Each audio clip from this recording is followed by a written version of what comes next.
Bueno, ¿qué tal? Buenas tardes. Soy el doctor Augusto Cruz, soy médico especialista en emergencias del Hospital Hipólito Unanue y bueno, de la Clínica Internacional Sede Lima, Servicio de Emergencias. Se nos pidió tocar un tema sobre la terapia escalativa del oxígeno en un paciente con COVID, ¿no?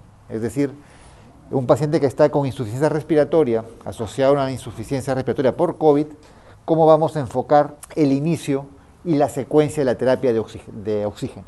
Una pequeña introducción: el oxígeno está ya considerado como un medicamento esencial por la OMS. Es un medicamento esencial, por lo tanto es vital para el metabolismo aeróbico y para mantener el funcionamiento de nuestros órganos. O sea, nuestra vida se basa en el metabolismo de oxígeno. Claramente la hipoxia es dañina, ¿ok? Y obviamente también la hiperoxemia también lo es, ¿no? Entonces, por lo tanto, por usar el oxígeno un medicamento, debe tener una dosis, debe tener un modo y debe tener un objetivo terapéutico. Y la pregunta que vamos a tratar de resolver en esta charla es: ¿cuál debería ser el objetivo oxigenatorio ideal en un paciente por COVID-19? Acá vamos a ver la estrategia terapéutica en oxigenoterapia. Esta es la respuesta, esta es la terapia escalativa que tenemos actualmente a disposición a nivel mundial. La terapia oxigenatoria básica, la común, la que damos con cánula binasal, máscara de reservorio, Venturi. Vamos trepando. El siguiente nivel está las mascarillas de alto flujo. Tercer nivel, la terapia ventilatoria no invasiva.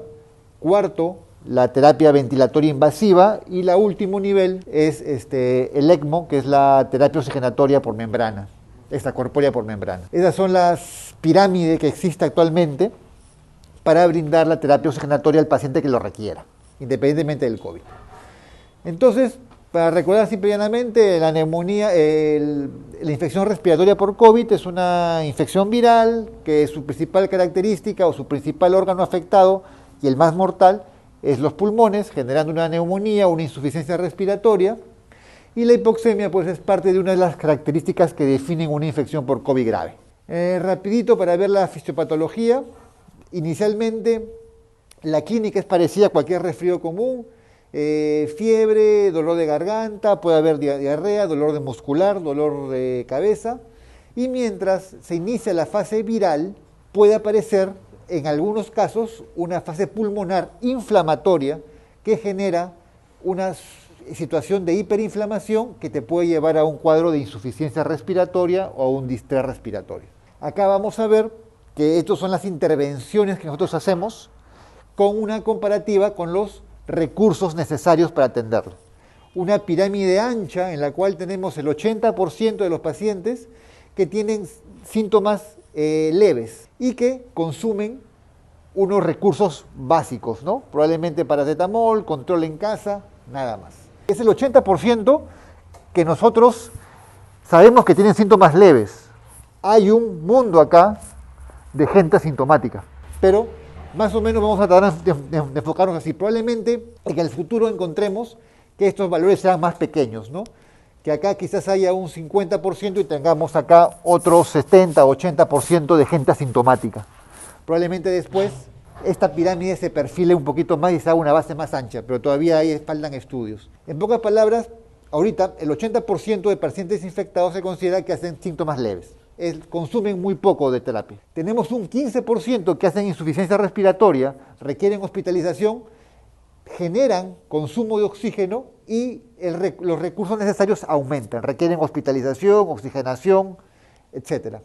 Y tenemos un 5% que hacen una insuficiencia respiratoria severa, que requieren ventilación mecánica y es el que consume la mayor cantidad de recursos en los hospitales. Volvemos a la fisiopatología. El virus entra, los macrófagos se activan, hay una cascada proinflamatoria, a nivel alveolar hay una lesión aguda y sobreviene la insuficiencia respiratoria. Nuevamente con la fisiopatología, la inflamación causa alteraciones en la circulación pulmonar, pérdida de la vasoconstricción pulmonar hipóxica, inflamación causa alteraciones en la circulación pulmonar, inflamación altera la permeabilidad vascular, existe un edema intersticial, se hincha en el intersticio pulmonar, el edema intersticial disminuye la capacidad pulmonar, ocurre cambios metabólicos que pueden elevar el impulso respiratorio, los cambios vasculares pueden generar trombosis, aumento del espacio muerto, y la progresión de todo este conjunto nos lleva a cuadros de insuficiencia respiratoria, donde probablemente al terminar la patología encontremos ya shunts, ¿no? La sangre no oxigenada circula hacia la zona, o sea, la sangre venosa pasa a la circulación arterial sin oxigenarse. Esto es para recordarles los dos fenotipos del COVID. Tenemos el patrón tomográfico L y el patrón tomográfico H. Vamos a ver que el patrón L tiene una estancia baja, una distensibilidad casi normal, una relación ventilación-perfusión un poco baja, peso pulmonar bajo, baja capacidad de reclutamiento pulmonar. Esta es la primera fase del COVID, el patrón L. El patrón L se comporta con un pulmón, no se le decimos blando, es un pulmón que recluta bien, que se distiende bien, que tiene buena distensibilidad cuando lo metemos a ventilación mecánica. Y también tiene una característica muy interesante, que todavía no se produce un shunt. Hay quizás edema, hay congestión pulmonar, hay un alveolo inflamado, pero estos pacientes de patrón L van a responder a terapia de oxígeno. Cuando yo me salto a un patrón H, el pulmón se eleva sobre la estancia y una baja distensibilidad, aparece ya shunts de derecha a izquierda, el peso pulmonar se eleva, y aquí estos pulmones recién se comportan como un distrés respiratorio agudo convencional, en el cual se requiere ventilación mecánica y PIP alto para poder oxigenar al paciente. Esta diapositiva la traigo a consideración, ¿por qué? Porque lo vamos a ver más adelante, el patrón L responde a incrementos del CO2, mientras que un patrón H no responde a los incrementos de oxígeno y por lo tanto es un paciente candidato a ventilación mecánica. Los fenotipos, el patrón L responde a aumento de la CO2, responden a terapia por CAF o por cánula de alto flujo y responden a terapias ventilatorias no invasivas. Mientras que el patrón H requiere ventilación mecánica invasiva, PIP elevados, pronación, vamos a ver la pronación, quizás eso cambie un poco más adelante, y el ECMO. ¿Ok? Eso solamente para traerles a colación de estas diapositivas. Entonces, este es un cuadrito sobre la hipoxemia silenciosa en un estudio de aproximadamente 1.099 pacientes en China. Se encontró que el 86% tenía TEM alteradas, ¿no? TEM con imágenes compatibles con neumonía, de las cuales el 41% requiere oxígeno y solamente el 18.9% tiene disnea, ¿no? Entonces ahí se empezó a hablar, se le tomó interés un poquito a la hipoxemia silenciosa o esta característica en la cual el paciente está desaturando, pero nuestra frecuencia respiratoria no está muy elevada o no hay una evidencia clara de una dificultad respiratoria. ¿Qué sucede? Independientemente que haya hipoxia y que haya disnea, acuérdense que la hipoxia es la concentración baja de oxígeno y disnea es la percepción de falta de aire, por la cual nosotros elevamos nuestra frecuencia respiratoria y elevamos el impulso respiratorio. Entonces, hay estudios que demuestran que la asociación de hipoxemia en pacientes con COVID disminuye la probabilidad de sobrevivencia, ¿no? Pacientes que han ingresado al hospital sin disnea probablemente tenían más posibilidades de sobrevivir que aquellos pacientes que ingresaban con disnea. Era algo obvio, ¿no? Diferenciar lo que le decía disnea de hipoxemia. Se ha demostrado que algunos pacientes con distrés toleran niveles más altos de hipoxia, con disnea mínima, y también es al revés. Pero son cosas anecdóticas, ¿no? No tienen que ser, no se debe de convertir esto en un dogma, ¿no? Esto es anecdótico, son estudios que se han encontrado. Algunas personas plantean una saturación objetivo entre 92 y 96%. No hay evidencia que saturaciones mayores sean beneficiosas para el paciente. Vamos a verlo en las siguientes diapositivas. ¿Cuándo iniciar la oxigenoterapia? A partir del 2000 se empezó a hacer estudios con tratamiento ambulatorio de pacientes con neumonías.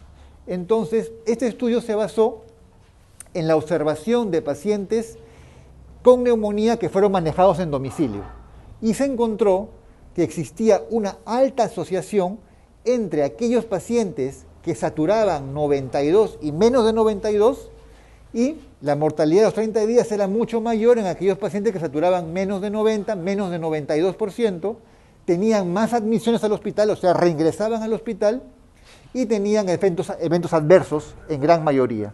Entonces se propuso como punto de corte que nosotros debemos iniciar terapia de soporte oxigenatorio en pacientes que saturen menor de 92%. ¿Cuánto oxígeno es bueno? Se vio de que habían estudios que avalaban de que podíamos aguantar saturaciones más bajas de oxígeno, terapias conservadoras de oxígeno, no buscar una saturación de 98, 99, sino buscar saturaciones menores, 92, 88 en caso de distrés respiratorio. Se encontró que aquellos pacientes que tenían una terapia conservadora, que buscaban niveles mínimos de oxigenación, 88 y 99, no aumentó la supervivencia. Y es más, el estudio se detuvo porque tuvieron eventos adversos. Unos eventos adversos significativos fueron trombosis mesentéricas, que llevaron a muerte. Por eso este estudio se separó. Pero concluyó que las terapias conservadoras de oxígeno, terapias conservadoras buscando saturaciones bajas entre 88 y 92, no prolongaban o no aumentaban el pronóstico de vida a 28 días. Ahora, ¿cuánto oxígeno es bueno? También hay otros artículos que demostraron que la terapia libre, o sea, es decir, buscar saturaciones de oxígeno por arriba de 96, se encontraba con mayor grupo de mortalidad. O sea, habían pacientes comparativamente con personas que habían recibido terapias conservadoras entre 94 y 96 saturación, versus pacientes que tenían una saturación mayor de 96, y se encontró que en este grupo había mayor mortalidad. Entonces, ¿cuáles son estos objetivos? Todo paciente con saturación menor de 92 debe recibir oxígeno suplementario. Mantener una meta de saturación entre 94 a 96% y evitar saturaciones mayores de 96 porque no han demostrado que conlleve a un aumento de la sobrevida. ¿Ok? ¿Cómo valoramos la situación de hipoxemia en esta situación de pandemia? ¿Por qué? Porque yo tengo pues una alta demanda de atención con unos bajos recursos disponibles. Entonces tengo un pilar muy grande e importante que se mantiene hasta ahora: clínica, la saturación arterial, los recursos que tengamos de gases arteriales, si es que lo tenemos, radiografía, tomografía, imágenes, y ayudas de destino como son los scores. Debemos de enfocar también el tipo de paciente que tenemos, cuáles son sus características clínicas, sus patologías, su enfermedad de fondo y los recursos que disponemos. Todos los hospitales, no sé cómo ustedes han trabajado, yo trabajo en el Hospital Nanue, la primera ola tuvimos una escasez muy grande de recursos de camas de intensivos, recursos de oxígeno de alto flujo. En la segunda ola nos permitió enfrentar mejor esa situación y nuestra mortalidad disminuyó bastante, solamente mejorando un poco los recursos y enfocándonos también en el tipo de paciente, ¿no? Pusimos algunos límites a aquellos pacientes que no podían o que no deberían recibir terapia intensiva, y con eso, al disminuir el número de pacientes que requerían terapia intensiva, logramos que la gente que ingresara a la unidad de cuidados intensivos mejorara su tasa de sobrevida. La tasa de sobrevida inicialmente en la primera vuelta estuvimos en algo de 50%, o sea, de cada 100 que ingresaban, 50 morían. En la segunda ola lo terminamos en un aproximadamente 35% o 20% de pacientes de mortalidad, que fue bastante importante lograr esa disminución. Entonces, tenemos en la pandemia recursos escasos, alta demanda. ¿Qué tenemos que hacer? Optimizarlos. ¿Ok? Es por esto que se empieza a hablar de terapias escalativas, ¿no? Uno quizás viene con insuficiencia respiratoria y quisiera que a su familiar le pusieran pues una cánula de alto flujo inmediatamente. No es necesario, ¿no? Vamos a ver que cumpliendo algunos pasos prácticos se puede llegar a hacer una terapia adecuada, una terapia escalativa que nos permita optimizar nuestros recursos, no malgastarlos y a la vez también elevar la tasa de sobrevida de los pacientes. En mi época nunca se habló de muerte. El médico no recibía entrenamiento cómo hablar sobre la muerte del paciente, cómo hacer limitaciones al esfuerzo terapéutico. Nunca se discutió. Esta situación de pandemia nos ha traído de una manera muy brutal, nos ha enfrentado a tener que tocar estos temas en emergencia, ¿no? Antes venía el paciente, con los recursos que nosotros disponíamos, pues se le brindaba todo. Obviamente ahora que sin tener un gran volumen de recursos, recibimos un gran volumen de gente, hay un volumen de gente que no recibe la atención ideal o no recibe cuidados intensivos, no recibe ventilación mecánica, no recibe cánula de alto flujo. Entonces ya nos tocó a nosotros hablar sobre la muerte, enfocar la limitación del esfuerzo terapéutico en pacientes que tengan pocas probabilidades de sobrevivencia y conversarlo directamente con los familiares, discutirlo primero entre nosotros, entre personal médico, personal de salud, enfermeras, técnicos, y también empezarlo a conversar con los familiares. Es un trabajo que debemos hacer, ¿no? Cuidados paliativos también es parte de la emergencia y debería quizás entrar con más fuerza para justamente mejorar nuestra actividad, ¿no? Nuestra actividad como médicos. Entonces, el escalamiento de la terapia suplementaria de oxígeno es para todos. Lamentablemente, en un escenario de pandemia donde hay alta demanda y escasez de recursos, debemos de empezar a activar a aquellos pacientes que se les beneficie las terapias escalativas. Entonces necesitamos una evaluación clínica, un pronóstico del paciente, aplicar scores y tomar una decisión basada en la experiencia y en la discusión que tengamos con nuestros colegas, con gente de mayor experiencia y con los familiares. Bueno, en los artículos que hemos revisado hemos usado bastante la literatura inglesa. Ellos usan la escala de fragilidad, en la cual son 9 niveles en los cuales se puede catalogar un paciente. A partir del nivel 6, cuando ya aparece dependencia por terceras personas, ya se puede empezar a hablar de que ese paciente de repente no va a ser tributario a una terapia escalativa.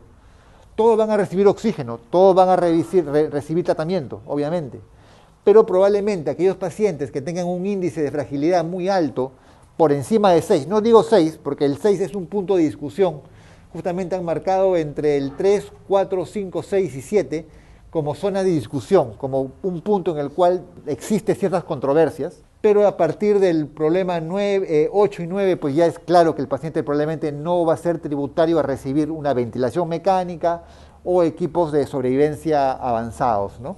Entonces vamos a evaluar en el escalamiento de la terapia suplementaria de oxígeno, vamos a hacer la evaluación del estado respiratorio. ¿En qué nos basamos? Frecuencia respiratoria, saturación de oxígeno, evaluación del patrón respiratorio. Nuestro objetivo debemos buscar una frecuencia respiratoria por debajo de 25, una saturación mayor de 92, idealmente 94 y 96, y iniciar la oxigenación con el menor flujo posible para alcanzar la saturación objetivo. De esto vamos a recoger una cosa importante, la evaluación del patrón respiratorio. Hace un ratito han hablado de la insuficiencia respiratoria hipoxémica y la insuficiencia respiratoria ventilatoria. Es importante guiarnos no solamente de la frecuencia respiratoria y la saturación de oxígeno, porque vamos a ver que el patrón respiratorio es un signo que nos va a evidenciar las situaciones más catastróficas en caso de una falla oxigenatoria del paciente. El paciente inicialmente genera hipoxemia, baja sus niveles de oxígenos, pero mantiene una frecuencia elevada alta, su esfuerzo respiratorio es adecuado, pero va a llegar un momento que se va a agotar, por lo tanto el flujo ventilatorio probablemente se va a ver mermado hasta que en algún momento lo lleve a la muerte. Y generalmente el paciente fallece cuando presenta, después de la hipoxemia, una falla ventilatoria, que es el volumen de intercambio de aire.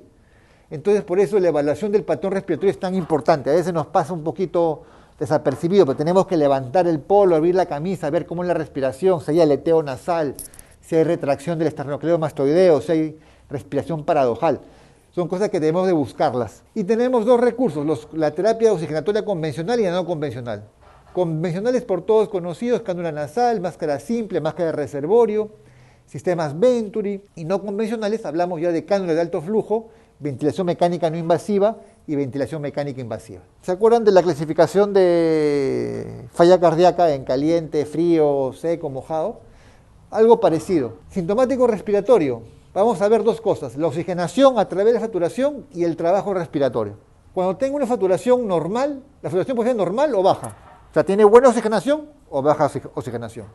Y tiene un trabajo respiratorio adecuado o tiene un trabajo respiratorio elevado, alterado, ¿no? Hay tiraje intercostal, se ve que hay esfuerzo inspiratorio. Entonces, sobre estas cuatro variables que yo tengo acá, dos variables, con dos cada una, o sea, se hacen 4 situaciones más o menos que la podemos dividir, es donde yo tengo que aplicar mis scores, mis AGAs, cuando los tenga disponibles, imágenes y recursos. Hace un ratito la doctora mencionó que nosotros en emergencia también vemos el lado prehospitalario, donde no tengo disponibilidad de AGA ni imágenes, ¿no? Obviamente en el prehospitalario mi trabajo va a ser brindar los objetivos oxigenatorios necesarios, pero estoy hablando desde el punto de vista de una evaluación de un centro médico de segundo o tercer nivel. ¿Por qué? Porque cualquier paciente que está en insuficiencia respiratoria deberá ser referido a ese lugar. No se va a quedar en el primer nivel de atención, va a tener que ser llevado a los niveles de segundo y tercer nivel. Entonces, por eso estoy tocando acá AGAs e imágenes, ¿no? y obviamente los recursos que tenga disponibles. Tenemos 4 variables o 4 situaciones en las cuales podemos encontrarnos. Podemos encontrar una persona en la que sature normal y que tenga un esfuerzo respiratorio normal. Tengo una saturación que esté baja, que esté en una saturación normal con un trabajo respiratorio alto. Es signo de alarma. Una saturación que esté baja, pero con un trabajo respiratorio normal. Probablemente este paciente responda bien al oxígeno. Y el caso más catastrófico, una saturación baja con un trabajo respiratorio alto. Este paciente es inminentemente que en cualquier momento te puede hacer una parada respiratoria.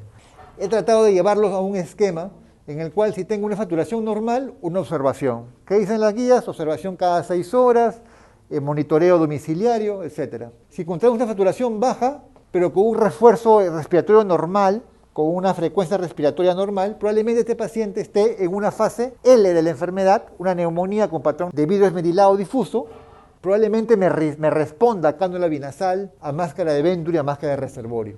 En cambio, cuando ya el trabajo respiratorio empieza a alterarse, ya vamos viendo que probablemente voy a requerir algo que me disminuye el trabajo respiratorio. ¿Y qué es lo que me disminuye el trabajo respiratorio? Otorgándole mayor flujo de aire. Al yo meter mayor flujo de aire en los pulmones, estoy distendiendo los pulmones, distendiendo los alvéolos, pero a la vez estoy disminuyendo el trabajo inspiratorio. Y eso me va a aliviar un poco a mí el esfuerzo que yo estoy haciendo para respirar. Me va a oxigenar y a la vez me va a disminuir el trabajo respiratorio.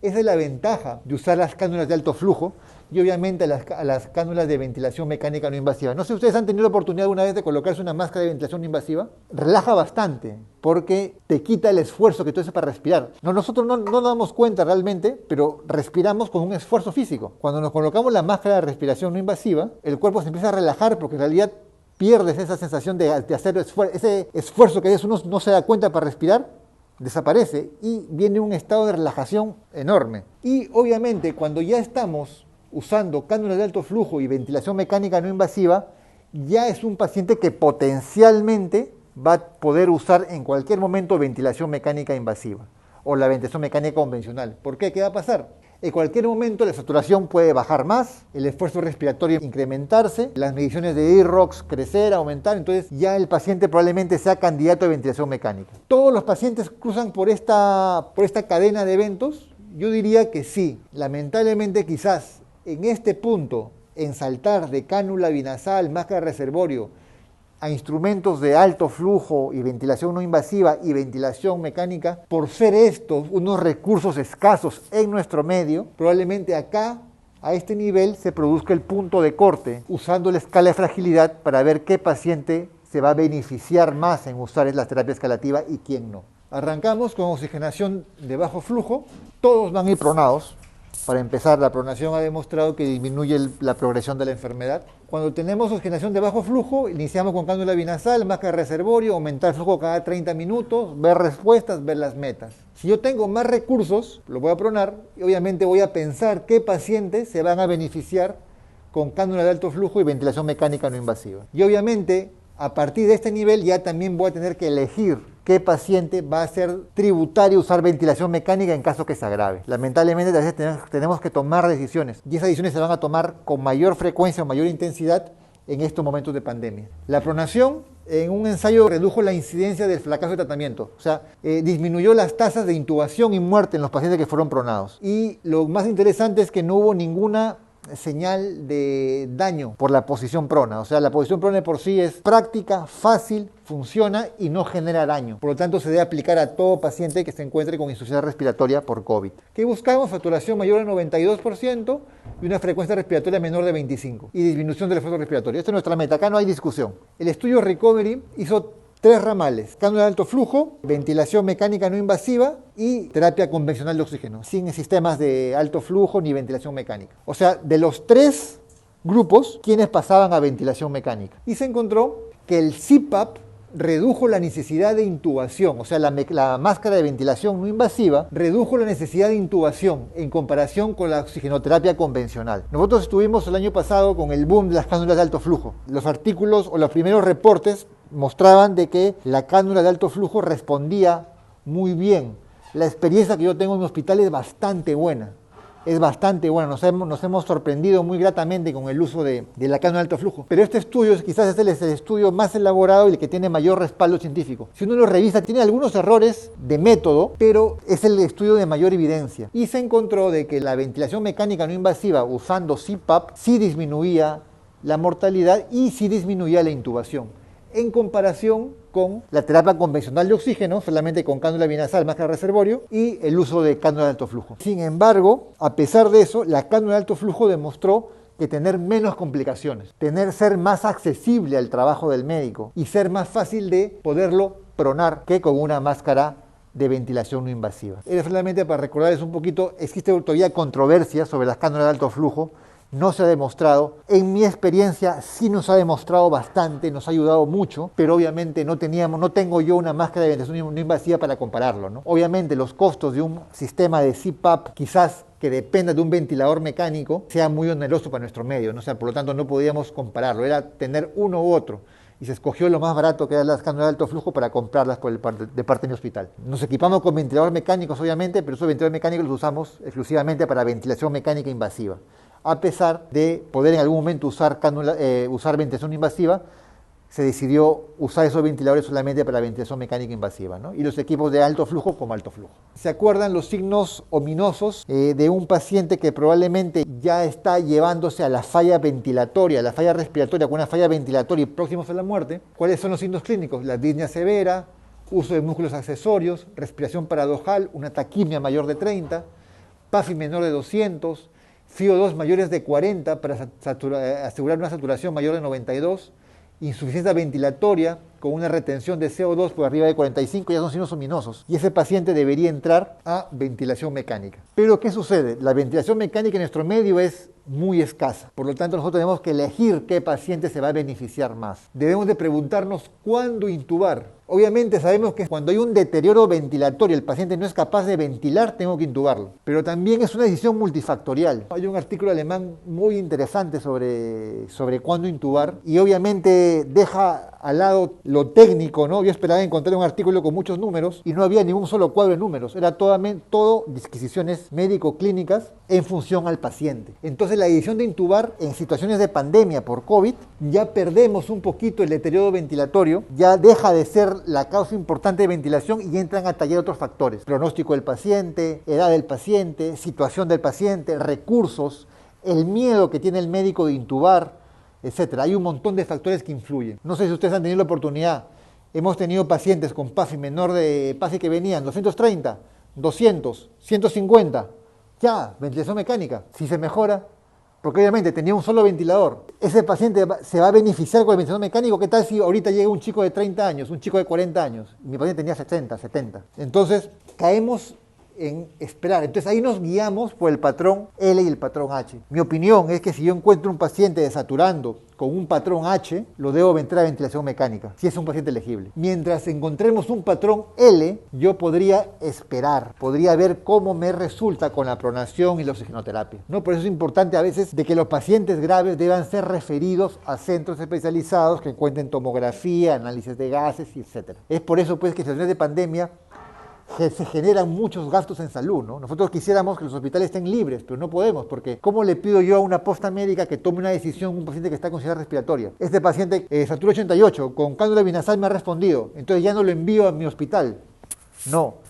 Ese paciente con insuficiencia respiratoria debe ser sometido a exámenes laboratorios profundos, tomográficos o una ecografía que nos permite evaluar a cabalidad a un paciente. Acá hay otro artículo que se guió por el PAFI, ¿no? Es un artículo previo al COVID. La máscara de ventilación mecánica, la ventilación mecánica no invasiva, en el 15% de los pacientes con distrés, o sea, en un grupo se usó ventilación mecánica no invasiva como terapia para el distrés respiratorio agudo. Y se encontró de que aquellos pacientes que se encontraban con PAFIs menores de 150, la mortalidad era mayor. Es decir, PAFIs mayores de 150, esos pacientes al parecer respondían bien a la ventilación mecánica no invasiva, mientras que aquellos pacientes que tenían PAFIs menores de 150 tenían mayor mortalidad. Entonces, para terminar, ¿quién necesita oxígeno suplementario?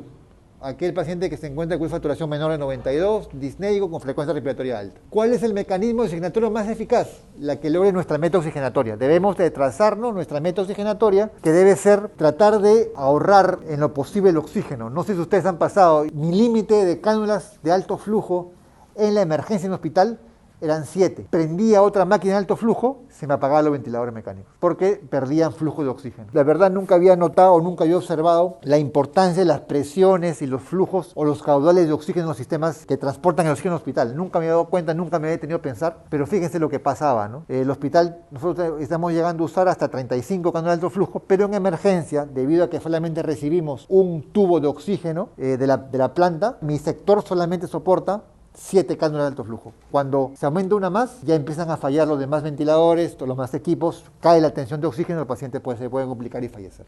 Debemos de individualizar el paciente, gravedad, estadio, comorbilidades, los recursos disponibles, etc. Debemos de escoger lamentablemente al paciente. Cuando estamos en esta situación de pandemia, el triaje se vuelve importante, las escalas de fragilidad se vuelven importantes, las escalas que nos predicen qué paciente va a tener probablemente una tasa mayor de mortalidad versus de sobrevida, también se torna importante.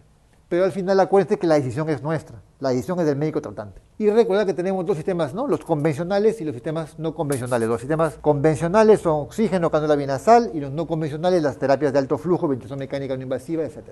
Preguntas, no para ustedes, sino para todos. ¿El inicio precoz de oxígeno disminuye la mortalidad? Yo creo que sí, no hay ningún estudio que lo avale, pero sí. Yo sí creo que un paciente que reciba terapia oxigenatoria temprana, no esperar que me desature, no esperar que me haga distrés respiratorio, me va a salvar la sobrevida. Por eso, la importancia de tener recursos de salud necesarios para toda la población, ¿no? Ya todo el mundo sabe de que la población de Lima ha crecido de 4 millones a 10 millones y no han aumentado el número de hospitales, ¿no? Salvo solamente uno, ¿no? El EVES, ¿no? No hay otro hospital que se haya creado nuevo, ¿no? El oxígeno precoz rompe el ciclo de lesiones secundarias pulmonares. No hay un estudio que la avale, pero yo creo que sí. Hay 2 proyectos de estudios indios en los cuales buscan que el inicio de oxígeno evite el salto del patrón L al patrón H. Porque algunos estudios están sospechando que el P-Cili sea el causante del salto del patrón L al patrón H. ¿Ok? Otros están hablando, se van por el lado de trombosis, de las alteraciones microangiopáticas que ocurren en el COVID, y esas son las 2 posibilidades que están manejando ahora. Todavía no hay algo claro. ¿Y la estrategia oxigenatoria influye en la evolución de la enfermedad? Yo pensaba que sí, pero el estudio aparentemente que el recovery no lo está mostrando, ¿no? Porque como te digo, eran 3 grupos, uno con oxígeno convencional, uno con cánula de alto flujo y otro con ventilación mecánica no invasiva, y los 3 se complicaron igual. Los 3 requirieron pasar a una terapia intensiva y por lo tanto, si bien es cierto, había ventajas sobre la ventilación mecánica no invasiva, estadísticamente no se encontró que uno sea superior al otro. Al parecer, nuestra meta más que nada, o lo que aumente la tasa de sobrevida, va a ser alcanzar las metas oxigenatorias con el instrumento que lo pueda hacer, ya sea una cánula binasal o una máscara de ventilación no invasiva. La terapia escalativa no puede ser un score, no puede ser un número. Gracias a Dios, la decisión del médico todavía prima y es la decisión que nosotros tenemos que tomar en situaciones graves, situaciones de emergencia como estamos viviendo ahora. ¿Ok? Y nos estamos viendo para la próxima, ¿eh? Gracias.